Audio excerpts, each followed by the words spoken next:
June-bearing strawberries.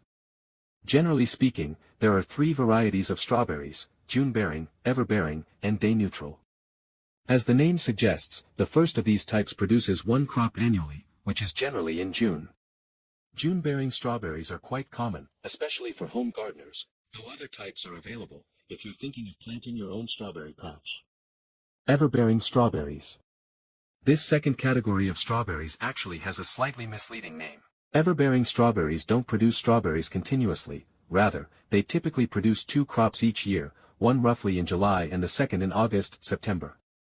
White strawberries. For most people, the color red instantly comes to mind when you think of a strawberry.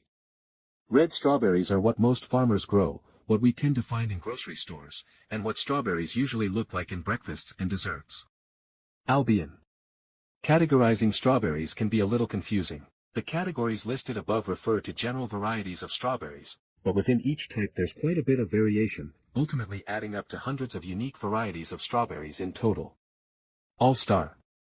Maybe you want to keep it simple with strawberries.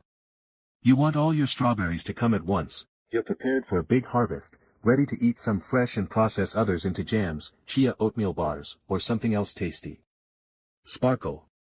Another June-bearing variety that definitely warrants some attention is called Sparkle. As the colorful name suggests, Sparkle is a flashy, high-quality variety of June-bearing strawberry. It's a vigorous choice for a farm or home garden, and does have some helpful disease resistance, which can definitely offer a little peace of mind. Fort Laramie. Fort Laramie, mentioned above, is a quality ever-bearing strawberry, which means it should, under the right conditions, produce two crops annually.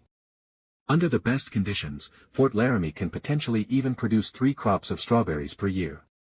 Seascape. Seascape is another popular variety of strawberry, and interestingly, it can be found listed as both an ever-bearing and a day-neutral variety. This variety is particularly exceptional for its high-quality fruits. It's also a relatively new variety. It was first bred and released for sale by the University of California in 1992. Pineberry. Thus far we've covered the different general categories of strawberries: June-bearing, ever-bearing, and day-neutral, and a number of unique strawberry varieties, including white strawberries. But it turns out, apart from white strawberries, not all strawberries are necessarily red. Honeoye. Sometimes, all you really need is a simple, high-performing, high-quality June-bearing strawberry. One crop a year may indeed be plenty for you, and it's fair to say that only having one crop of strawberries annually can make the harvest extra special.